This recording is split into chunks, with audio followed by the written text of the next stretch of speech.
श्रावण महिना आणि शिवलीलामृत पारायण हे समीकरण महाराष्ट्रातील प्रत्येक घराघरामध्ये ऐकायला मिळतं.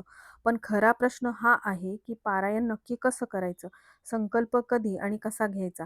पूजेची मांडणी कशी असावी? रोज कोणता अध्याय वाचावा? नैवेद्य काय दाखवावा? आणि सगळ्यात महत्त्वाचं म्हणजे उद्यापन कसं करावं?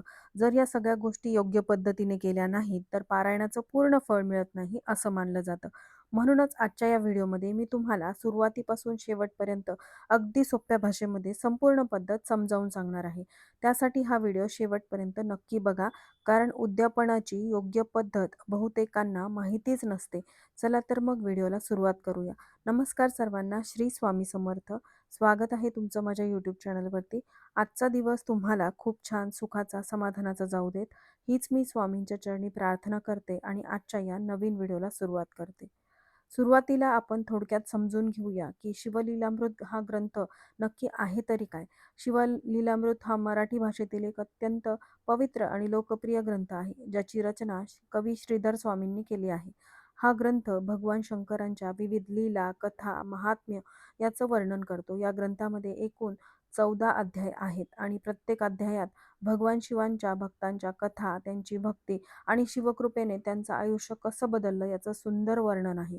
विशेष म्हणजे या ग्रंथामध्ये सत्यनारायणाच्या कथेप्रमाणेच एका विशिष्ट पद्धतीने पारायण केलं जातं आणि हे पारायण विशेषतः श्रावण महिन्यात केल्यास त्याचं फळ अनेक पटींनी मिळतं असा भाविकांचा दृढ विश्वास आहे. अनेक घरांमध्ये पिढ्यानपिढ्या श्रावणी सोमवारी शिवलीलामृताचं पारायण करण्याची परंपरा चालत आलेली आहे. असं मानलं जातं की जो भक्त श्रद्धेने नियमितपणे शिवलीलामृताचं पारायण करतो त्याच्या घरामध्ये सुख समृद्धी नांदते, कौटुंबिक अडचणी दूर होतात, आरोग्याच्या समस्या कमी होतात आणि मनातील इच्छा पूर्ण होते. विशेषतः ज्यांच्या घरामध्ये सतत काहीतरी अडथळे येत असतात, आर्थिक स्थैर्य नसतं किंवा मानसिक अशांतता असते, त्यांच्यासाठी हे पारायण विशेष फलदायी मानलं जातं. चला आता आपण बघूयात की स्टेप बाय स्टेप हे पारायण कसं करायचं. पण त्याआधी या पारायणाचे नियम जाणून घेणं खूप महत्त्वाचं आहे. सगळ्यात आधी तर शिवलीलामृत पारायण जे आहे ते श्रावण महिन्यामध्ये कोणत्याही दिवशी, कोणत्याही वारी सुरू करता येतं. हे पारायण 1 दिवसाचं, 7 दिवसाचं किंवा 15 दिवसाचं देखील करता येतं. 1 दिवसाचं करायचं असेल तर सोमवारी तुम्ही हे 1 दिवसाचं पारायण करू शकता किंवा तुमची इच्छा असेल तर प्रत्येक श्रावणी सोमवारी हे पारायण केलं जातं. तर आता श्रावणामध्ये सोमवारी तुम्ही एका दिवसाचं पारायण करण्याचा विचार करत असाल तर बघा, हा ग्रंथ जो आहे तो खूप मोठा आहे. संपूर्ण पारायण करण्यासाठी तुम्हाला 7 तासाचा वेळ लागतो. तेवढी तुमची बसण्याची क्षमता असेल तरच तुम्ही 1 दिवसाचं पारायण करा. अन्यथा तुम्ही 7 दिवसामध्ये किंवा 15 दिवसामध्ये देखील शिवलीलामृताच्या ग्रंथाचं पारायण करू शकता. पण आता पारायण सुरू करण्यापूर्वी पारायणाचे काही नियम आहेत ते जाणून घेऊयात. तर पारायणाच्या काळामध्ये सगळ्यात महत्त्वाचा नियम म्हणजे घरामध्ये कोणालाही मांसाहार करायचा नाही. हा ग्रंथ अतिशय पवित्र आहे. या ग्रंथाचं पारायण सुरू असताना तुम्ही स्वतः तर करायचंच नाही, पण घरामध्ये देखील मांसाहार होणार नाही याची काळजी आपल्याला घ्यायची आहे.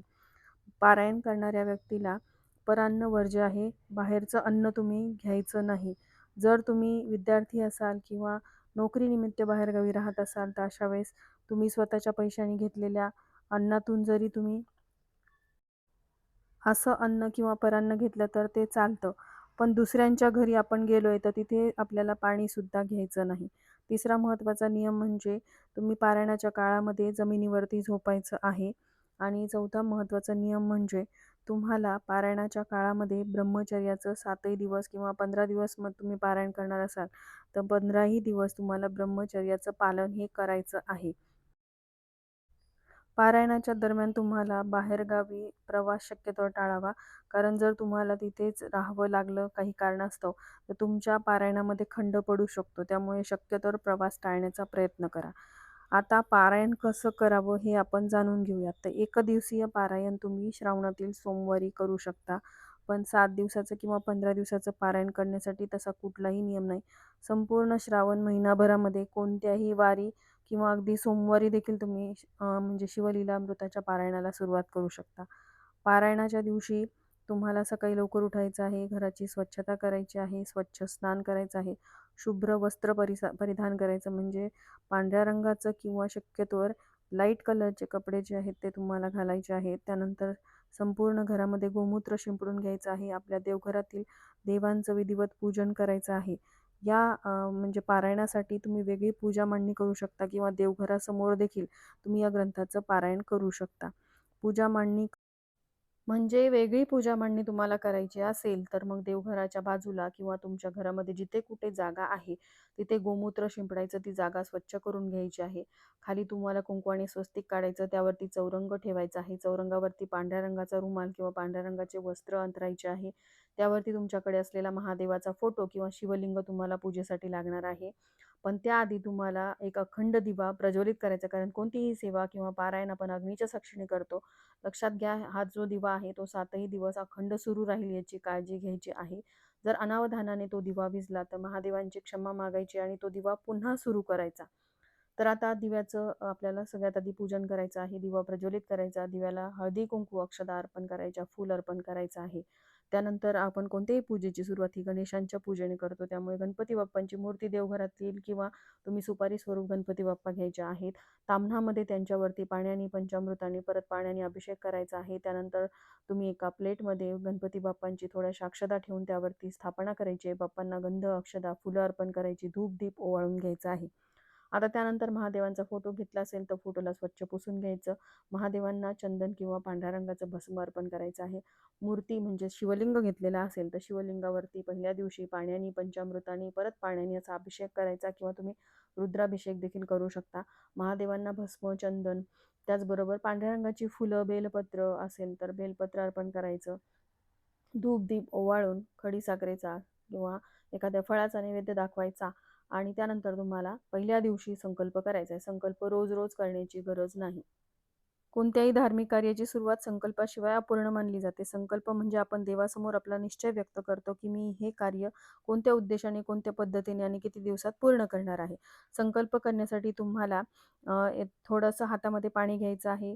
त्यावरती अक्षदा टाकायच्या आहेत. अक्षदांवरती हळदी कुंकू आणि एक फूल घ्यायचं आहे आणि तुम्ही स्वतःचं नाव घ्यायचं आहे. गोत्र माहिती असल्यास गोत्र घ्यायचं आहे.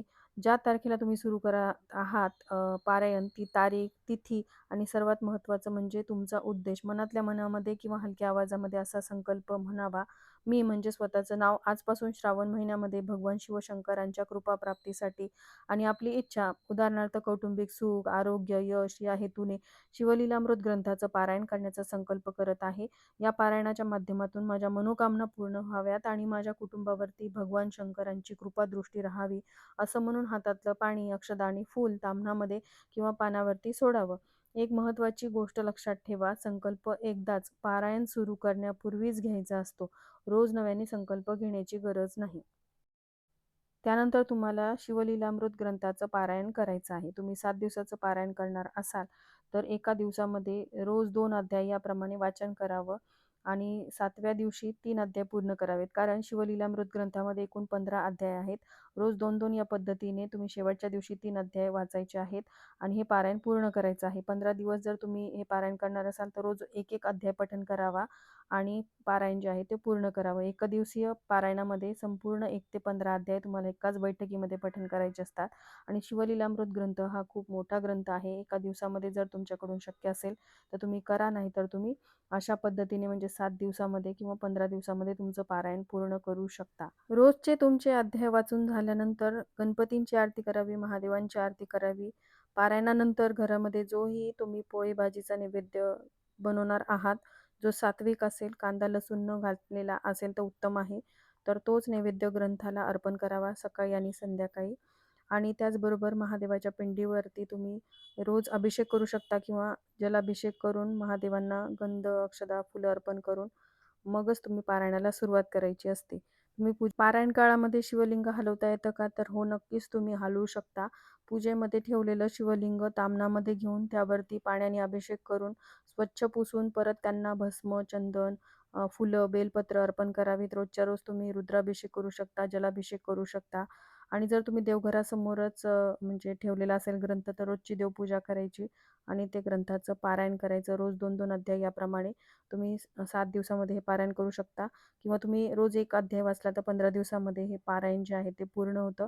सांगितल्याप्रमाणे तुम्हाला आरती करायची आहे, रोज नैवेद्य अर्पण करायचं आहे. शेवटच्या दिवशी या ग्रंथाच्या पारायणाचं उद्यापन करायचं असतं. उद्यापनाच्या दिवशी तुमची नियमित देवपूजा तसंच ह्या पारायणातील शेवटचे अध्याय पूर्ण झाल्यानंतर आरती करायची, नैवेद्य अर्पण करायचा. त्यानंतर तुम्हाला जवळच असलेल्या महादेवाच्या मंदिरामध्ये जायचं आहे. जात असताना एक कलश भरून पाणी घ्यायचं आहे. 1.25 किलो तुम्हाला तांदूळ घ्यायचे आहेत. एक उपरणं घ्यायचं आहे पांढऱ्या रंगाचं. त्यानंतर तुम्ही फुलं घ्यायची आहेत, बेलपत्र घ्यायचं आहे आणि हे सर्व घेऊन तुम्हाला मंदिरामध्ये जायचं आहे. महादेवांवरती कलशातील पाणी अर्पण करायचं. 1.25 किलो तांदूळ आणि उपरणं तिथे तुम्हाला मंदिरामध्ये अर्पण करायचं आहे किंवा तुम्ही ब्राह्मणाला हे दान करू शकता. त्याचबरोबर यथाशक्ती गरजू लोकांना अन्नदान, वस्त्रदान करू शकता आणि अतिशय साध्या या सोप्या ग्रंथाचं पद्धतीने पारायण आणि उद्यापन करता येतं. पारायणाच्या शेवटच्या दिवशी महादेवांना त्यांना प्रिय असलेला दही भात किंवा श्रीखंड किंवा खिरीचा नैवेद्य अर्पण करावा. पारायण काळामध्ये ग्रंथ हलवायचा नाही. उद्यापनाच्या दुसऱ्या दिवशी तुम्ही जिथे पूजा मांडणी केलेली असेल त्या पूजा मांडणीवरती हळदी कुंकू अक्षता अर्पण कराव्यात. ग्रंथालाही म्हणजे ग्रंथाचं पूजन करावं. महादेवांना धूपदीप ओवाळून क्षमायाचना मागावी की माझ्या या पारायण काळामध्ये काही चूकभूल झाली असेल तर मला माफ करा आणि माझी सेवा मान्य करा आणि माझ्या इच्छा मनोकामना पूर्ण करा असं म्हणायचं आणि तो ग्रंथ जो आहे तो उचलून व्यवस्थित ठेवून द्यायचा आहे. पूजा मांडणी उचलून घ्यायची आहे आणि जर तुम्ही देवघरासमोरच ग्रंथ ठेवलेला असेल तर तो ग्रंथ उचलून व्यवस्थित ठेवायचा आणि अशा पद्धतीने तुम्हाला पारायण जे आहे ते पूर्ण करायचं. अतिशय छोटीशी माहिती होती जी मला तुमच्यापर्यंत शेअर करायची होती. माहिती आवडली असेल तर लाईक, शेअर, सबस्क्राईब करा. हाई बटनलाही प्रेस करा. धन्यवाद. श्री स्वामी समर्थ.